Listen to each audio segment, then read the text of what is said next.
inviting question. When injustice occurs, is empathy enough? We saw injustice in To Kill a Mockingbird, where Tom Robinson is treated unfairly because of his race, and in the revolt of 1857, where Indians rose against unjust British rule. Through these lessons, we realize something important. Injustice doesn't always look the same. Sometimes it's obvious, but sometimes it hides inside everyday issues. Before we begin, let's make one thing clear. All our topics today are forms of injustice. Because injustice means any situation where someone's rights, safety, dignity, or opportunities are taken away. Refugees lose their homes, girls and women lost equal freedom. Climate change harms people who did little to cause it, including future generations. Discrimination denies respect and equality. Poverty traps families in unfair cycles. And this brings us back to our big question. Is feeling bad enough, or must we stand up and act? First, refugee crisis. Our first speaker will talk about the refugee crisis, when families are forced to leave home because staying is no longer safe. Please welcome Just Raj. Today, I'm here to tell you the world we live in. You might wonder, is this boy going on a trip or somewhere else? No, he's not. He's a refugee trying to escape from his country to save his life. Imagine you were in his place. Imagine being separated from your family. Imagine the hopelessness around you. Your home gone. Your school gone. Your future is disappearing in front of your eyes. What would you do in such situation? No idea where your parents are. No idea where to sleep tonight. You are not running away because you want to. You are running away because you must. You are forced to leave the country you love most, not by the choice, by the circumstance far bigger than you. But when we think about it, we realize something very important. We are lucky. We live in peaceful country. We sleep safely every night. But many people can't get this privilege. Let me tell you. Throughout the history, we have seen many refugee crises. When the war began in Syria and Iraq, millions of people tried to flee from there. Many tried to cross dangerous seas and thousands of kilometers to reach Europe. Many countries like Germany, Sweden, and Greece opened their doors and welcomed them. They gave them shelter, food, education, and citizenship. But many other countries refused them by saying, "We don't have enough resources to feed you." So these refugees were left, suffering near borders, sleeping in camps, waiting for someone to help them. When Taliban took over Afghanistan, many people tried to flee from there. India also stepped in to help. It evacuated many Sikhs and Hindu families from there. India has historically given Afghans a safe home. India has also given Afghans a citizenship. But many people tried to flee into Pakistan. Pakistan later closed their borders and refused to take more refugees by saying, "We don't have enough resources to support you." So these families were left stumped near borders, waiting for someone to help them. As you can see in this graph, the numbers of refugees are highlighted. These refugees come from different countries like from Iraq, Pakistan, Thailand, Indonesia, and many other countries. And the sad truth is that like Pakistan and many of us had just empathy to show. What would they do with our empathy? What would they do with our sympathy, our sad reactions, our tears? Nothing. Empathy alone cannot feed a hungry child. Empathy alone cannot protect a family from bombs. Empathy alone cannot give them a safe home or a future. They don't need us to just feel bad for them. They need us to do something for them. And thankfully, there are people who think that being a good human is from actions, not from emotions. She is Sunita Elizabeth. She is a rapper and singer who used her voice to bring up a change. She herself escaped Afghanistan because of forced child marriage.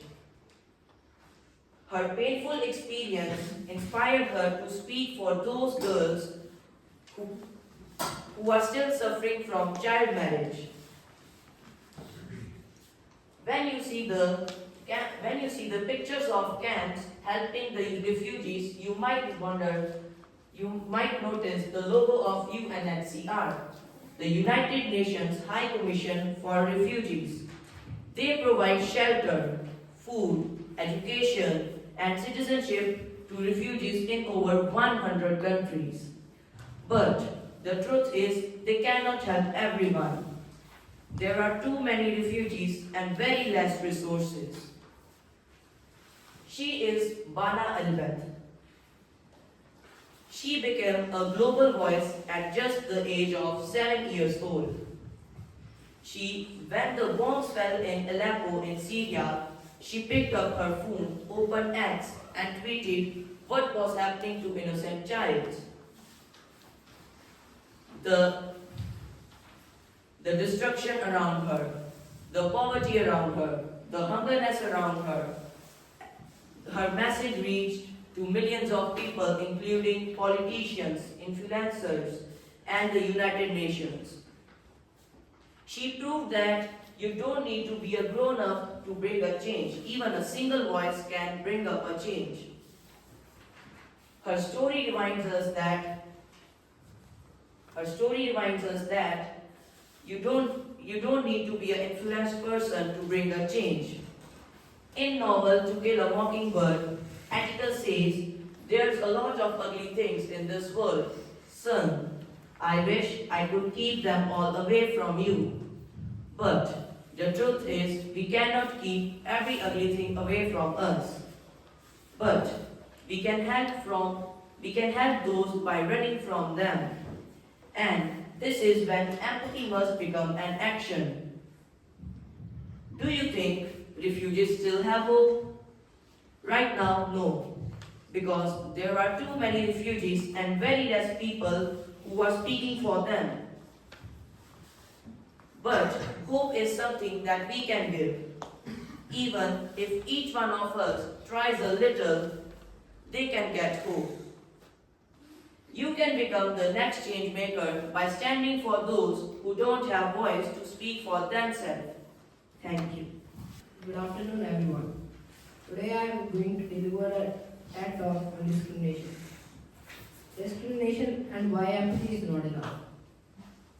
What do you think discrimination is? Something that happens out there, or something that happens in our lives every single day? We like to believe that the world is fair, but every day people are treated unfairly because of their color, gender, caste, language, or simply because they are different. Discrimination doesn't always shout. Sometimes it whispers.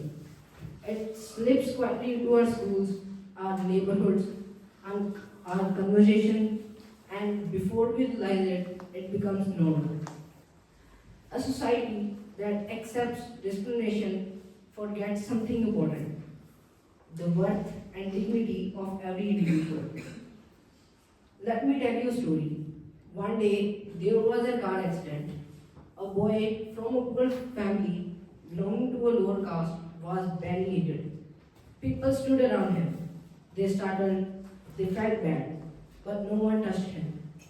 They waited just because he was poor and lower caste. Then a woman rushed in, lifted him into her car, and drove him to the hospital. She didn't care what his caste was. She didn't care what people thought, she cared that he was a human being who needed help. And the boy survived. Because one person chose action while everyone else offers empathy. That's the truth about discrimination. It doesn't end when we feel bad. It ends when we do something. 1 in 3 people face discrimination at schools, works, or even in their own country, just for being who they are. Hate crimes has risen over 20% in all the parts of the world. From a bullied student to a family denied housing, discrimination doesn't just exclude, it erases. So ask yourself, do we defend only when we are the victims, or we can defend others even when we are safe? Feeling emotional does not protect someone. Intervening does. Choosing fairness does. Empathy that doesn't turn into action is incomplete. Justice begins when we act on empathy. Do we comfort the oppressed or comfort the oppressor? Does empathy without an action protect someone? Let me remind you of those two people who refused to stay silent. See Martin Luther King Jr., a pivotal leader in American civil rights movement. He did not ask the world to feel bad. He asked the people to march, speak, stand up, and demand justice. Action made him a leader. Action made him heard. Action made change possible. Arunachalam Muruganathan, the bad man of India. When he discovered that women used old rags during their menstrual cycle because pads were too expensive, he didn't feel sorry. He invented a low-cost sanitary pad making machine. His action gave dignity to millions of women. He didn't just invent a machine, he challenged the stigma. By making low-cost sanitary pads, removed a barrier that discriminated against millions of women. His innovation didn't just solve a problem, it returned dignity, reduced discrimination, and gave the woman the freedom to live without shame. Changemakers are not special people. They are just an ordinary people who chose action over empathy. As we see in To Kill a Mockingbird, the one thing that doesn't abide by majority rule is a person's conscience. Tom Robinson didn't need sympathy. He needed someone to defend him. Atticus knew he had lose and still fought. That's justice in motion. So, are you like the people who put it down but stayed silent? What about us? We are students, but we don't have to wait for the adulthood to defend dignity. We can. Speak up when someone is bullied. Call out unfair jokes. Stand with someone who is excluded. Support classmates from different communities. Celebrate diversity, not judge it. Stand when others sit down. We are enough to begin change right now. Empathy opens eyes, but action opens the world. Feeling sad for the voiceless is not enough. We have to become their megaphone, their advocate, their sound. Justice begins not with changing the world. It begins who you are willing to stand up for. Thank you. Good morning, everyone. Imagine waking up one morning and realizing the earth is running out of breath. Not in a storybook, but in real life. Look around. Our forests are burning, our rivers are choking, our air is suffocating us, and our oceans are rising. The earth has been sending us warning after warning, but we keep pressing the snooze button. Most people think they're helping the planet by listening to songs about climate change or posting about global warming online. But we cannot not cool the earth by putting it in the fridge. There is no cosmic fridge. We need to act, and we need to act now. Climate change is not about hotter days or unpredictable weather. It's about how we respond to what's happening around us. Look at the floods, the heat waves, the polluted rivers. The last 10 years have been the hottest ever recorded. The Arctic is melting so quickly that scientists believe in the next 20 years we may see summer with no ice at all. We already lost over 420 million hectares of forest, more land than all of India. In the early brief, Delhi's AQI caused 420 this winter. Severe. Amritsar's touched 250. Poor. If the air is sick, we are sick. If the rivers are dying, we are dying. The world is changing faster than we are. Climate change won't wait for us to grow up. It won't wait for the governments. It's happening now. We're quick to criticize people for littering, but how much of us use fast fashion, waste plastic, or waste electricity? Things that silently destroy our planet every single day. Talking about climate change will not save polar bears. Posting about the environment will not clean rivers. Empathy without action is just noise. But throughout history, there are people didn't just feel sad, people didn't just talk. People wouldn't just follow the crowd. They chose to act, they chose to lead. They became changemakers. Because the earth doesn't need more talkers, it needs champions.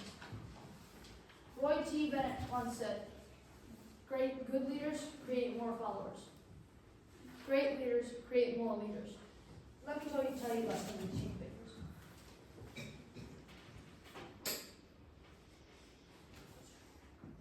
Greta Thunberg, born 2003 in Sweden, was a Swedish activist who, at the age of 15, started a solo protest outside Swedish government, having a sign that said, "School strike for climate." Wangari Maathai, a Kenyan activist who founded the Green Belt movement. She saw Kenyan women walking miles for firewood, but she didn't just feel sad or feel empathy. She created action. She planted 51 million trees. Another one was Malala Yousafzai, the plastic man of India. He saw the trash around all of his villages, his city, and he didn't just feel bad. He created action. He combined that plastic with rock and created a durable plastic used for one lap of road. That connects some of India's poorest regions today. At Mockingbird Academy, we also don't just act. We decided we will not be silent spectators. There was a time when our area around our school was a dump site. Most people walked past it, felt bad for a moment, and moved on. But we didn't. So, we changed it. We cleaned it, we planted trees, and we made it green again.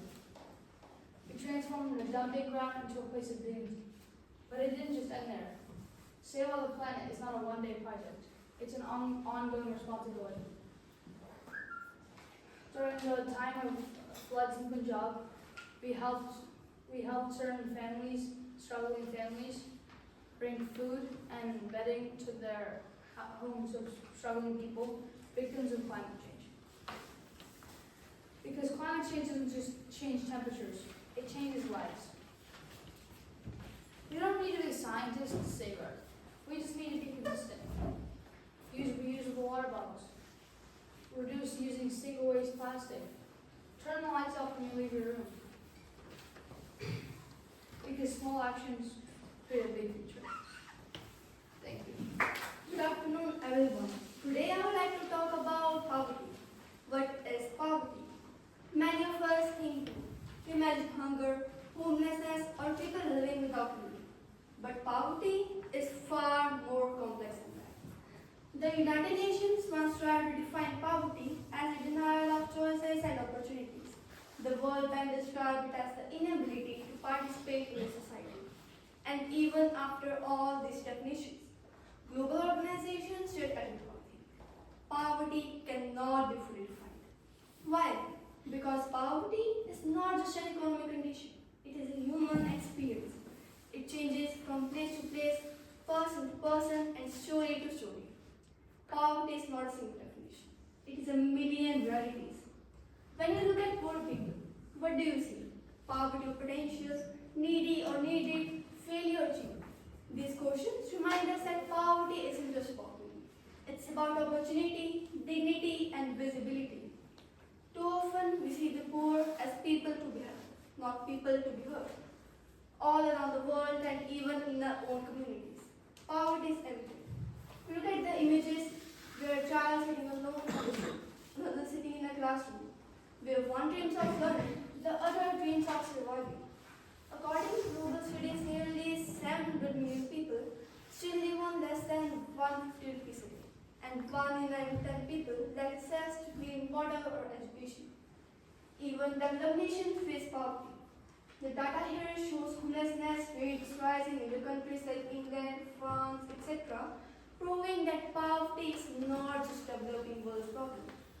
And while millions go hungry, almost 1/3 of all food produced globally is wasted every single day. The world doesn't lack resources. It lacks fairness and compassion in how to use them. So I ask you, how do we bridge this gap? How do we turn awareness into impact? When I was preparing this TED talk, my teacher shared something that stayed with me ever since. She told me about a trip to Delhi years ago. Her family was waiting on the railway station, standing on the platform, when they suddenly noticed a man walking dangerously close to a tracks, searching for something. Curious and a little worried, her father asked him gently if everything is all right. What is he looking for? The man looked up. His clothes were torn, his hands were trembling, and he softly said, "I'm looking for food. I haven't eaten in 3 days. Sometimes people throw leftovers on the tracks. I was hoping to find something." In that moment, hunger wasn't a statistic. Poverty wasn't a chapter in a textbook. It was a human being, desperate, exhausted, and invisible. That story forced me to confront a painful truth. We often look at poverty from a distance, the way Edgar says look at a mockingbird. You never really understand a person until you consider things from his point of view, until you climb into his skin and walk around it. Poverty is not something we see. It is something people live, and unless we truly try to understand it. And here's where the world divides into two different kinds of people. Those who feel bad but choose to walk away, and those who feel the same pain but choose to act. These are the change makers. Ratan Tata is such change maker. What inspired him was a belief that dignity should never depend on a person's bank balance. Growing up, he saw poverty closely and often spoke about how no nation can progress if its poor citizens are left behind. Through Tata Trust, he has supported millions of people, building schools, funding rural healthcare, supporting women's livelihood programs, providing clean drinking water, and offering disaster relief. His quiet compassion and commitment show that true leadership is not measured by wealth, but by how deeply you uplift the people who have the least. Another powerful example is Jacqueline Wogan, founder of Equity. She was inspired by a woman in Rwanda who rebuilt a life on nothing after unimaginable loss, and a woman who said she wanted a better future with dignity. That single encounter changed Jacqueline's life. It motivated her to invest in social enterprises that give people dignity and visibility. Today, Acumen's investments have improved lives of more than 300 million people by bringing clean energy, education, and healthcare to the poor. But change doesn't always need to come from billionaires or global organizations. Look at the students and staff of Media Academy. While many only discuss compassion, these students practice it. When researchers restored homes and left families devastated, our students and staff were in the halls, packing ration kits, collecting warm blankets, sorting essentials, and helping those who have lost everything. Their actions remind us that you don't need to be rich, famous, or grown up to make a difference. You just need the courage to care and willingness to act. what separates jokers from changemakers. Action. Not age, not wealth, not power. Action. So now that we have seen what determined people can do, it's time to bring focus back on us. What can we do right over? So start by seeing people around us. The vendor, the cleaner, the child who can't afford. Sport education. Visit a government school, volunteer for an hour, donate supplies. Wish less, share more. Every meal saved can feed another. Empower, don't pity. Support small businesses or social enterprises that give people dignity and skills. As Oscar Wilde once said, the smallest act of kindness is worth more than the grandest intention. Empathy opens the door, but actions keep it open. Real change doesn't need fame or fortune, just kindness that moves. So next time you see someone struggling, don't just walk by. Be the reason the world still cares. Thank you. Once there was a girl in my neighborhood, bright, hardworking, and always topping her class. She dreamed of becoming a doctor, but after grade 10, her parents decided that girls don't need higher education. She was made to leave school and soon married. Today, she is a housewife, which is not wrong. But what is wrong is that she never had a choice. Her story is the quiet story of millions of girls who never got the chance who they could have been. Good afternoon, everyone. Today, I stand before you to speak about a real issue, gender inequality. Some stars shine brightly in the sky, while others stay hidden behind the clouds. In the same way, millions of women and girls have their light dimmed by inequality, which is not just unfair, it steals away their talent, creativity, and opportunity. Every time a girl is denied education or a woman's voice is ignored, the society loses a little of its brilliance. Inequality doesn't just silence one girl, it becomes a pattern that repeats across generations. A moment in To Kill a Mockingbird captures this reality perfectly. Scout recalls that Jem told me I was being a girl, that girls always imagine things. This small comment shows how gender stereotypes begin early in the age, teaching girls that their ideas matter less. The subtle messages grow into unequal expectations and eventually into women being held back. Gender inequality in India has deep roots. Practices like sati pratha, once considered normal, were abolished because society recognized that they were wrong. Another harmful practices like child marriage continues even today. In states like Rajasthan, Bihar, some parts of Uttar Pradesh and West Bengal, many girls are married before 18. A child who should be learning and dreaming at this age is pushed into adulthood far too early. A reminder that gender inequality isn't just history, but a present reality. While we ended some injustices, many still continue. The journey is far from over. I believe that education is one of the strongest tools we have against gender inequality. Yet, UNESCO reports that 122 million of girls are still out of school. Many stay home because of poverty, early marriage, or restricted social norms. When a girl is denied education, it is not just her future that is lost, her entire community suffers too.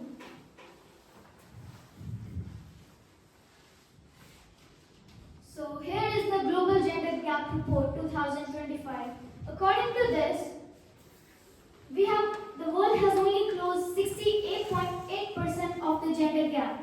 At this pace, full equality might take over 130 years. Can we really wait more than a century? That should already be a basic right? No. As we can see that Iceland is the one country which has more equality than other countries. And we can see the South Asian countries have more inequality than the Western nations. These numbers aren't just data on a page. They reflect a reality that girls face every day. A reality of unequal chances, unequal voices, and unequal expectations. But some people couldn't ignore what they saw. They decided that things need to change. They became the change makers and turned empathy into action. One such person is Safina Husain. She is the founder of Educate Girls and has helped bring more than 2 million girls back to school across 20,000 villages in India. She herself grew facing up barriers to education. At one point, she was denied the opportunity to study, but she fought her way back into education and turned her own struggles into a mission to help other girls. This year, she was honored with the Ramon Magsaysay Award for her outstanding work, one of the Asia's highest recognitions. She believes that when you educate girls, you educate generations. So next is Malala Yousafzai. She was born in Pakistan and too was denied for education. She was also attacked by Taliban for wanting to study. But she stood against atrocity and today is the global symbol of courage and a powerful voice for women's education. Next is Melinda French Gates. Many of you know about her. So, she works tirelessly to promote equality in health, technology, and leadership. She believes that when a society cannot progress until a woman progresses too. Safina, Malala, Melinda, 3 different women, but one powerful mission, equality. They didn't just feel empathy, they acted. Empathy alone will not bring the change. Feeling sad for girls who cannot study will not open the school doors. Feeling bad for women facing discrimination will not change the law. But only action will. Gender equality isn't just a women's issue, it's a human issue. If half the world is held back, how can a society progress? Change begins with each of us by questioning stereotypes, supporting girls' education, and assuring girls that they get equal rights and opportunities. Change does not begin with global leaders, it begins at our homes. Here are a few simple tips each of us can do to create gender equality at our homes and in our own families. First, have the same rules for brothers and sisters, same curfew and same expectations. Second, share household chores equally. Cooking, cleaning, responsibilities shouldn't be based on their gender. Third, call out sexist comments or jokes as silence supports inequality. Fourth, encourage girls to dream big. Do not limit their horizons based on their stereotypes. These small daily actions may seem simple, but when millions practice them, they transform a society.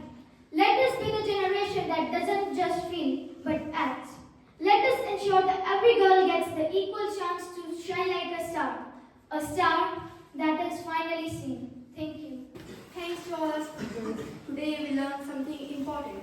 Empathy is valuable but not enough. Feeling sad for a refugee doesn't give them a home. Feeling shocked by discrimination doesn't make the world equal. Feeling worried about climate change doesn't cool the planet. Feeling bad about poverty doesn't feed a child. Feeling sympathy for a girl denied education doesn't open a school. Empathy is a spark. Action is a fire. Empathy makes us see the problem, but injustice demands that we become the solution. Empathy makes our hearts, yes, but only courage and action can rewrite the ending. So the next time we witness injustice, big or small, let's not stop at feeling bad. Let's ask ourselves, what can I do? Whom can I stand up for? What step can I take today? Because empathy can move our hearts, but only action can move the world. Thank you. So now, we would like to express our heartfelt gratitude to everyone whose contribution was essential in organizing today's event. A special thank you to Bhupender sir for designing the posters and planning the setup for the room and our TED Talk showcase. We also wish to thank our support staff for their constant support. And finally, thank you to all for being here and giving us your valuable time. Your presence truly means a lot to us. Since we are already here in the teacher's room, we invite you to share your voice before you leave. You will find a poster titled I Choose Action Because displayed right there. It's at the back. Write your reason for choosing action and add it to the poster. Your thoughts will help keep this conversation alive. Thank you.